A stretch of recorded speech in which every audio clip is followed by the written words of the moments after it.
Hey guys, welcome to the next video on fundamentals, and today we're going to talk about custom audiences. If you've already started the fundamentals section, you know we just talked about the pixel and how powerful that pixel is. We talked about some of the updates to the new Facebook pixel, how to install it, all the basics, right? So the reason the pixel is so important is really because you can build audiences on top of it, right? So with the Facebook pixel, you can now create these really powerful custom audiences.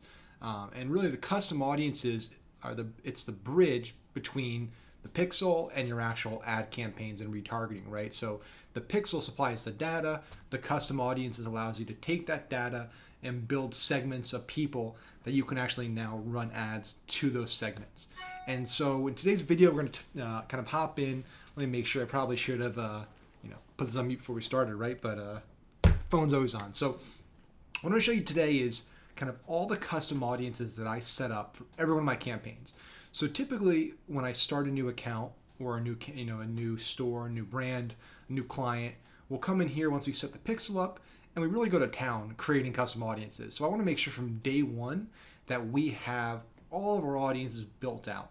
Now you don't need to have them built out from day one. If your pixel is installed and your custom events are set up and your standard events are set up, you're going to be storing that data and tracking that data. So you can backdate it when you come in and create audiences. That being said, I like to come in, I like to do it all at once. That way I know it's there, ready to go. It's organized. It's not kind of spread out over the place. I did a page view audience here, a video view audience 50% over here. It just makes it easy, right? So we have a system that we stick to and we just go through it. So that's what I'm going to show you today. So again, we're in our business manager. This is really our home base for everything, and we're going to do a business manager course or segment of the course in a few episodes. So when you hop in here, you have your frequently used, your plan, create, manage, measure, report, assets, and settings. So under assets, audiences. When you click audiences, you hop right into here. So you have this great little dashboard. Right up here, you see all the audiences that have been created. So as you can see, for Startup Drugs, we've created quite a bit of audiences over time. We've deleted a lot. So there used to be a lot more in here, but we've deleted a lot. We started to filter a lot out. Some of these that you see are not native to Facebook in terms of kind of out of the box. Some of them involve a more advanced thing called a Power Pixel that we're going to talk about towards the end of the course under tools. So ignore these things right here. Ignore those for the time being. We'll circle back with the Power Pixel and talk about them there. So I'm going to hop in here. And the first thing I want to do is create a custom audience, right? So when you get into here, you really have 4 options of custom audiences, and really only 3 are relevant for 95% of people that are probably watching this course. You have your customer file, which is where you're actually going to take CSV files or copy and paste of actual customer data and put it right into Facebook. So we're actually going to take that data, import it to Facebook. So we might have a customer CSV from an old store, from a current store, and manually import that. So customer file, you'd come in here, you'd say, okay, I want to add all customers from my own CSV. You click there, and you drop a file in there. Or if it's a small audience, you can copy and paste it in there. Once you upload everything, you're going to be able to actually then mark all the columns in your CSV file and try to attribute as many of them to the 15 identifiers that Facebook has as possible. So the more of these identifiers you can give Facebook, the greater the match rate's going to be. So the match rate is essentially where Facebook's able to take all this data you're giving it to them and match it with the corresponding Facebook profile of that person, because it needs to know who the profile is so I can actually show the ad to them. So if you only have a phone number or you only have an email, you're going to be able to match a good amount, but you're probably not going to match everybody. The more things you give them, if you give them email, phone number, city, year of birth, date of birth, gender, age, all these variables will help narrow it down and help Facebook do a better job of matching people. So that's really important when you upload your CSV, to try to have as many of these pieces of data as possible. So we're going to go back because we're obviously not creating one right now. The other option for a custom audience for a customer file is importing from MailChimp. So there's a native integration between Facebook and MailChimp. You click import from MailChimp, and essentially it's going to connect to your account. You authenticate it, and then you can select a list you want to import from. And this is great for a few reasons. So if you use MailChimp, you know that over the last few months, they've been rolling out a lot more native e-commerce integrations with Shopify and other top platforms. So now you can build out kind of more robust segments in your list in MailChimp, things like first-time buyers, buyers of a certain dollar amount and more, really valuable segments that you can then import and create audiences around. So if I want to create an audience of people that have just spent $100 or more on my store, I can import them into MailChimp more easily than having to download the CSV and manually filter it out. The third, and this is the most exciting, this is a really new feature, and I doubt many courses out there actually have anything about this in them because this is such a new feature. Literally, we're talking weeks old. So the customer lifetime value field in custom audiences is huge. So essentially now what you're able to do is when you export that CSV from, let's say, Shopify, you're going to have a column that shows total dollars spent, right? Most e-com stores are going to show that to you when you export it. So it's going to show you how much has been spent by that customer over the lifetime of them being a customer with you. The reason this is important now is Facebook essentially is going to take this extra column and now it's going to compare all of those customer files, all of those individual customers, and it's going to see what the top customers have in common. So let's say you have 5,000 customers, right? And out of that 5,000, maybe 10% have spent more than $1,000 lifetime with you. Those are the people that Facebook wants to find when it's optimizing its ads, when it's building lookalikes. That's the cream of the crop. That's the best customer. And so Facebook now is essentially able to see, okay, these are the best customers based on lifetime value. These are kind of the average customers. So now I'm going to hone in on these people, find out what these people have in common and what these people have in common. And now I'm going to focus on these commonalities. So essentially from a optimization standpoint, this is making your ads much, much more effective. What I've noticed from just testing this is that my CPA has kind of stayed consistent. When I say CPA, I'm talking cost per acquisition. So what I'm paying to acquire a customer has stayed relatively consistent. In some cases, it might have actually increased a little bit. But what I'm finding is the average order value of these customers is higher and the repeat purchase rate is higher. And from me, my standpoint, that's the most important thing, right? I think too many people get caught up in trying to decrease CPA, increase conversion rate. And those are great, right? Those are front-end metrics and they're very important. However, at some point, you can't get the CPA any lower. You can't get the conversion rate any higher. You always can improve conversion rate, but it just gets exponentially more difficult. However, if you can focus on the other side of it, there's a lot of kind of low-hanging fruit on the AOV side of things and the repeat purchase rate side of things that you can do to increase those numbers. So it might be hard to decrease your CPA 10% at this point, but it might be pretty easy to increase your AOV 10% by adding an upsell. Or it might be easy to increase your repeat purchase rate by 10% by just adding a follow-up email sequence or a post-purchase retargeting sequence, which we'll talk about further in the course. So it's making it more effective for lookalikes and for optimizing your ad based on purchase data. So really important stuff, this new CLTV feature from Custom Audiences. So that's your kind of first bucket of Custom Audiences is the customer file. Now we have website traffic, and this is where most of your custom audiences will probably be built under. It's the most robust. It kind of pulls in most of the data, and this is where most people play in this area. So this is kind of a new interface. Actually, Facebook just rolled out for website custom audiences. You can now switch between pixels. So if you have multiple pixels for multiple ad accounts, you can choose right here. And now I can come in here and say, okay, I want to build a custom audience of all my website visitors over the past 30 days. Or over the past 2 days, or over the past 180 days, and that's it. So that's a very big audience. That's all my traffic, but that's not really helpful, right? So typically, what we like to do is we like to build audiences around 2-day, 7-day, 14-day, 30-day, 60-day, 90-day, 180 days. Those are kind of the age ranges, and we like to do that for everything from page view to view content. So page view is your broadest category. It's your broadest bucket. That's anybody that's visited your website is going to be a page view. And that's kind of the least effective retargeting point to have there. I actually just turned on my foot massager by accident, so sorry for that noise. View content is a step further kind of down the funnel. And so view content is the event that's fired typically when somebody views a important page. So for ecom and Shopify, that's a product page. So when I'm looking to retarget, I don't want to just retarget everybody that visited my store because some people might have visited the home page or a collection page and left and really didn't express any interest in any individual product. So they're not that hot of a prospect for me. But if somebody actually visited a product page, so they visited the website, visited a collection page, clicked on a product and looked at a product page, they're a little warmer for me. So I really only start my retargeting at a view content level. We typically don't pay for any retargeting at a page view level. So really view content is where it starts. We'll still create audiences for this just because when you're starting out, you might not have a lot of traffic. So you might need to go a little broader. Add to cart, one more step along the funnel. So abandoned cart recovery is a huge reason why retargeting is so powerful. And that's one of the most common use cases is abandoned cart recovery. So add to cart, we'll typically run a 2-day, 7-day, and 14-day campaign for that.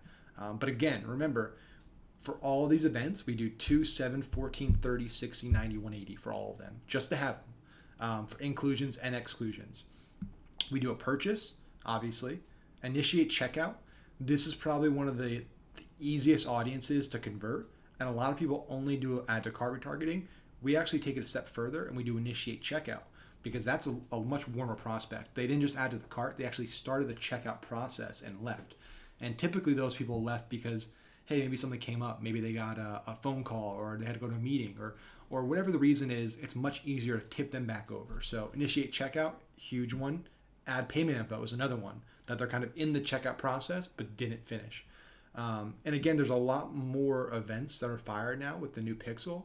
And so those are the big ones that we do.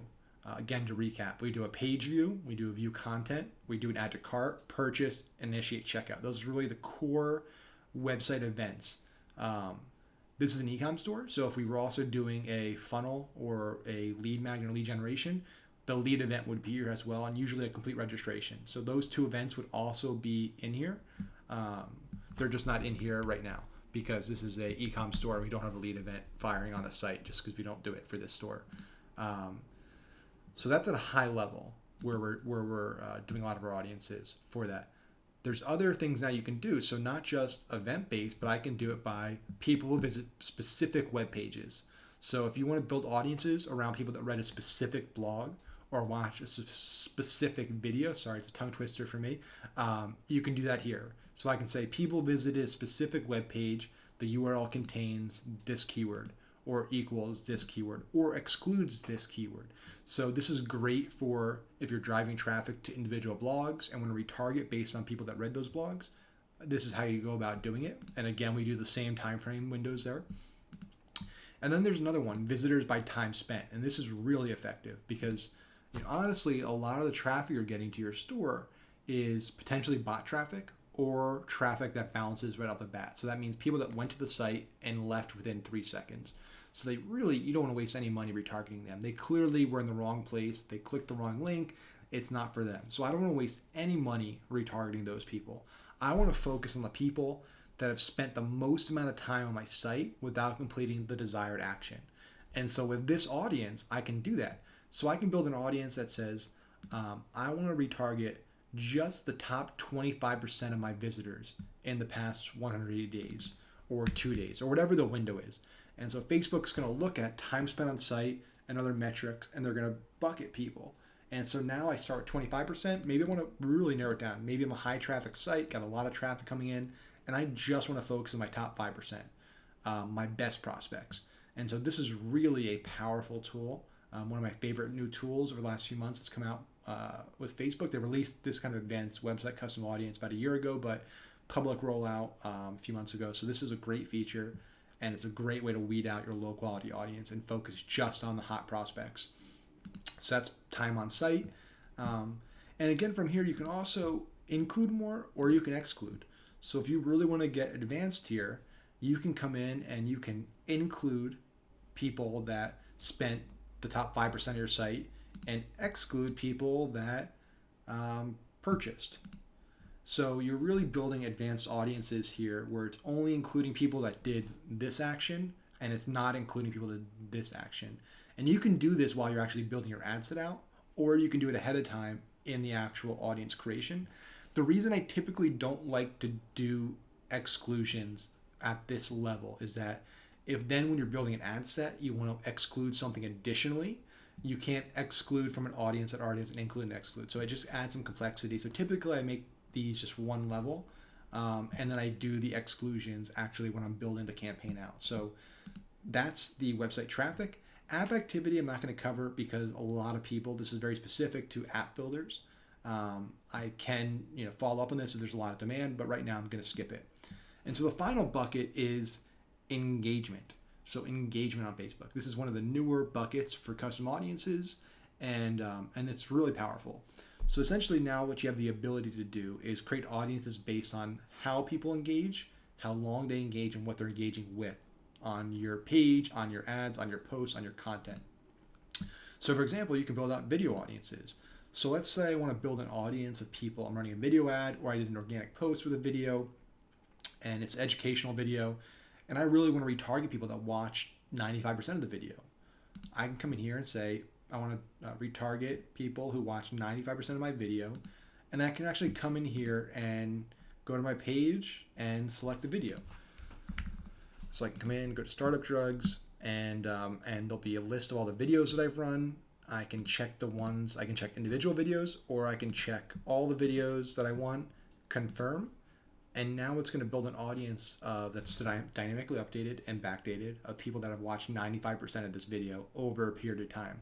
So typically, again, I like to do the same time frames here, except I also do a 365. 180 is the cap for most audiences. Engagement audiences, you can go to 365. So this is a really powerful audience type. It's great for a campaign I'm going to show you down the course called the video ad funnel. We'll kind of dive back into this. But this is great. So this lets you build out audiences of your warmest prospects based on how much video they consumed. So that's the video. From a lead ad perspective, you can actually build out audiences of people that have opened the form, completed the form, and opened but didn't submit the form. So 3 different buckets of audiences. You can select the native lead ad template that you're using, the actual lead form. So you can actually build out audiences around native lead ads. And we'll talk about native lead ads in a little bit. Canvas, another ad unit, not as popular, hasn't really taken off, but there are some cool use cases here. So Canvas, again, similar to the lead ad audience, you can do people open the canvas, people clicked any of the links in the canvas, and build engagement audiences there. The big one is Facebook page. So this lets you build audiences around multiple criteria. So I can do anybody who engaged my page. That means they liked a post, they messaged it, they saved a video, whatever the criteria is. Big bucket. Anybody who visited my page, people who actually engage with the post or ad. This is a great audience that we use a lot for our ads, especially early on. We don't have that many sales or traffic. Typically, we like to build audiences around engagement. And if it's not a controversial topic, like a political topic, this audience is usually very relevant because it's people that are interested enough in the content of the ad that they're willing to engage with it, meaning they commented on it, they liked it, or they shared it. So those are usually our hottest prospects, so the people that are not just the most relevant and engaged, but also the people that are most likely to share stuff and engage with content, which is great. So if I want to run ads to people and I have 2 buckets of people that are both kind of quality prospects, but one of those prospects shares a lot more stuff on Facebook and engages with a lot more stuff on Facebook, I want to hit those people because the likelihood of them sharing my next ad or my next post is a lot higher. So that's a great audience. Then we have people who clicked any call to action buttons. So people actually click the buy now button on your ad. People send a message to your page. People saved your page or any post. So these audiences are great, especially while you're getting started and you don't have that much traffic to your site. It's a great place to start of people that are interested in your brand. They're a little kind of higher in the funnel because they haven't gone to your site, they haven't added to the cart, they haven't bought yet. They're kind of in the awareness phase. So this is a great audience to retarget with ads that are pushing them further down the funnel. So actually pitching product, kind of following up with educational material, building credibility with video testimonials or third-party validation. So this is a great bucket to do a lot of retargeting on. And I've had a lot of great results with it. So these are kind of the 4 buckets of custom audiences. Next module, we're actually going to talk about how do I leverage these audiences. So how do I build lookalikes on top of them? How do I actually analyze the data with analytics? How do I do retargeting? And we're going to talk more about the video engagement audiences for the video ad funnel. So this is a really great foundation, and we're going to use this as a launch point for a lot more content. So I hope you enjoyed this module on custom audiences.